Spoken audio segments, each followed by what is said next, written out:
right, so I'm so sorry that we're not going to be able to make anything out of clay this year in class.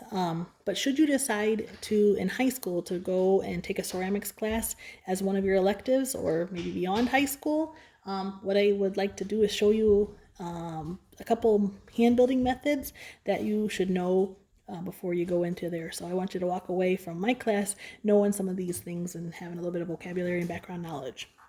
So first thing I would like to show you is that in the previous lesson, I had asked you to create a sketch of a container that you would like to construct, just so you would learn a little bit about the design process that designers have to go through in order to make a work of art or in order to make products that we use every day. So this is a container that I designed because I'm not going to make you do something that I wouldn't do for myself. So I decided to make a mug for my daughter. She likes cats. So this is Violet's cat mug. She likes hot chocolate.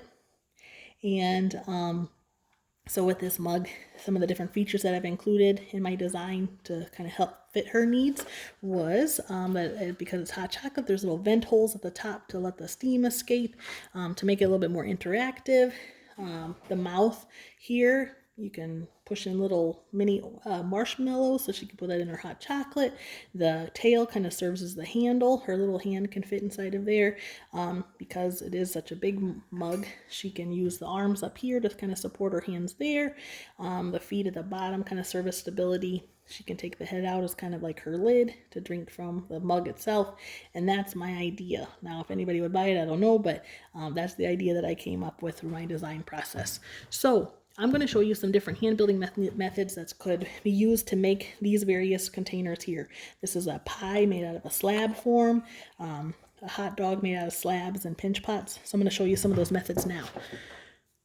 So had you been in my class, I would have shown you this in a demonstration. I would have given you a solid ball of clay and I would have shown you how to make a hollow form. So a hollow form is simply that there's nothing inside of the form itself. So this is a solid ball of clay and I'm going to make 2 pinch pots in order to make it hollow. Now you might say, well, Miss Ito, you told us don't make any air trapped inside of clay, otherwise it's going to explode in the kiln. And that's very true, but as long as you have some way for the air to escape, and since this is a container, the air can escape out of the hole very easily. Even a pinhole could release that pressure if it was to build up. So what I'm going to do with my solid form here, my solid ball of clay, I'm going to use my fettling knife to go ahead and cut that into 2 equal halves because I want to make 2 pinch pots from this. Now the reason why it's called a pinch pot is I'm simply using a pinching method to create a bowl or a pot.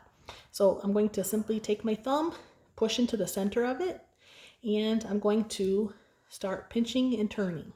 Now, all Native American pottery was all hand built.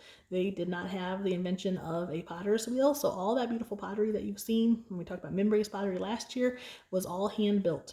So it's almost like having a mini potter's wheel on my hand, the way I'm pinching and turning it. I just don't have that spinning plate underneath it. So with the same pressure, I'm keep continually pinching and turning and pinching and turning. I'm also going to use my thumb to kind of push out the bottom of it because that's where a lot of the thickness stays. And I need to pinch that out as well. I should be able to, which I don't want to because it would break it, I should be able to cut this in half, and the diameter of the, or the distance and thickness here should be the same throughout the entire dome or pot. So I'm going to go ahead and smooth the inside of that as well to make a bowl. So at that stage, if I, made this look a lot nicer and a lot smoother, and I put a lot more decorations and details and I glazed it really beautiful, that itself could be a container, just a nice little bowl, little pot to put some flowers in or something as well. But I don't want to stop there. I'm going to show you a couple other methods here. So with that same process, I'm going to make another pinch pot right here. My thumb, turn it, I'm going to speed it up a little bit and make it a little bit faster so we can move on. But these 2 pinch pots then will come together to make my hollow form. So I'm going to have to join these together. So this is how the body of this cat was made, was 2 pinch pots put together, and then of course the bottom is flattened out. All right. So as I blend that out, I have my 2 pinch pots. They're fairly the same dimension. If one's a little bit larger than the other, I can always blend that into that. So with that, I have my 2 pinch pots. The rule of thumb is to not make anything thicker than my thumb. I'm a little thick in some areas, but I think that I'm going to be just fine. Just for stability purposes, I'm going to leave it that thick. So what I'm going to do next is I'm going to go ahead and take my comb. And if you remember from last year, anytime you join two pieces of clay together, you have to use your 7 S's. So the first S is your score marks. So I'm going to add scoring marks to the surface of it so those kind of cling together a little bit better. And I'm going to do that to both sides or both places that I'm going to join together, both surfaces. Once I've gone ahead and scored those sides, then I'm going to go ahead and get my slip. My slip, remember, is just watered down clay, the bottom of this. And I'm going to add some slip to the jar. We don't want any water falling inside of that. I don't want to get rid of my marks here. I'm just trying to get so it builds up a little slip. So if any water falls in there, we don't want that sitting there because it's going to make that bottom weak and it's going to fall out. So once I have those slipped, I can go ahead and put them together. And I want to build up a suction. My third S. And I kind of wiggle those together to kind of build up the suction. Then I'm going to smear. And once I'm going to take that blending stick, and just like I'm smearing two pieces of, I'm smearing peanut butter onto a piece of toast, and I'm going to blend those two together so they become one piece of clay. Then I'm going to smooth it, my 6th S. I'm going to use my rib to be able to do that.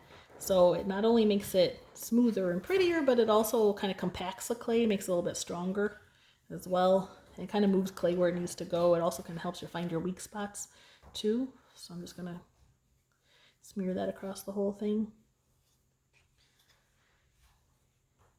And combing across there and getting every surface here. Getting all those little cracks and stretch marks and crevices out. Okay, once I've smoothed the outside edge of that and made it nice and smooth, I have this hollow form. But if I stop there, obviously, and let it dry out, and it's going to explode in the kiln. So I have to find a way to open that up. So in order to make this the body of my cat, I will have made another hollow form. It's almost like a little snowman kind of stacked on top of each other to make my lid for my container. So I have to figure out how to open this now. So if I stack this on top of it, like it's the second tier of a snowman, and I simply trace around it at the very base of it, I'm going to know exactly how big I need to make that opening so that the head doesn't fall inside of my container. So I've gone ahead and scratched that surface in there. I'm going to go ahead and cut out that little cork. Make sure it doesn't really fall into it. Kind of pop it out. And instead of just throwing this into the scrap pile, I'm actually going to use this. So just like on the bottom of my cat here, I have that little neck that kind of recesses inside of here so the head doesn't roll off or fall off. I'm going to use this piece since I already know what fits inside of that container. I'm going to use that. I'm going to flip it over. It's already concave, so I know that's going to conform around this, and I can go ahead and attach that to the bottom. Obviously, if I'm joining two pieces of clay, I want to score the bottom, add my slip, attach them. I'm going to smear them together and smooth them with my fingers. Good. This is a good point to go ahead, if I'm not going to use this as a secondary container that's going to stack on top of it, this is a good point to poke a hole in the bottom of this so that I know that this won't explode later. Okay, so that will fit inside of here. So say I want to give it a little bit of a neck because it doesn't really have a neck here. I'm going to show you a coil method. Also, one thing I forgot to mention is that you want to smooth the inside of it, so you can only smooth the outside earlier when you put the two together. You want to also smooth the inside of it now that those two pieces came together as well. So a coil method is another thing that you might need to know if you're doing any kind of hand building in clay. So with some extra clay, if I wanted to add a coil to the top, all whole pieces of pottery could be made out of coils. If you remember from last year when we made our coil, we take a piece of clay and kind of squeeze it into a rope. I'm going to take just part of it. We take our hand and roll from the top to the bottom. So the whole diameter, the whole thing should roll down the whole length of my hand. So I'm not just flattening one side of it and I'm rolling the whole diameter of the coil. But that coil, if I wanted to, I could stack coils on top of one another and make a whole container. In this case, just to briefly show you the process of putting it together, if I make this coil here and I wanted to make a neck, I could simply add this on here, and I'm going to go on the outside circumference of that circle and cut that piece off here. Similar to putting that foot on the bottom of the plate that we made last year. So I put a coil here and I go ahead and score that and blend that on. I could keep stacking them. So if I wanted to make a giraffe, for example, I could make more coils and simply keep stacking those coils on top of each other to build that up. Okay, once it's all done, you could, and you've attached them and scored and slipped between each coil, you could then blend them together, and you wouldn't even be able to tell that those were coils originally. So just a little reference to coil building as well. If you wanted to make something like this piece of pie here, that this would be made out of slabs. So a slab, remember, is almost like a flat pancake form. So if I was going to make like this into a box, for example, or a little container, I would probably want to make myself a template out of a piece of cardboard or a piece of paper, and you would make it out of rolling out a slab. So a slab, remember, with a rolling pin, you'd roll out into all these different forms and pieces and make it flat enough. And then I could use my template, because you want to work smarter, not harder, and simply cut out all those shapes over and over again to make that box or for the rectangle. So if I wanted to make my other wall of this container here, I could put them together and kind of stack them together. Sometimes when you're doing this, the more firm the clay is, or the drier the clay is, the easier it is so it doesn't collapse on you. But simply going to score each edge. You'll add your slip onto that to kind of combine them and join them and blend them together at the seams to make that container to kind of finish that off. So really very briefly, just a few references to some different hand building methods. So in case that you come into contact, or so you're a little bit more familiar with them if you decide to take a ceramics class later on. I miss you.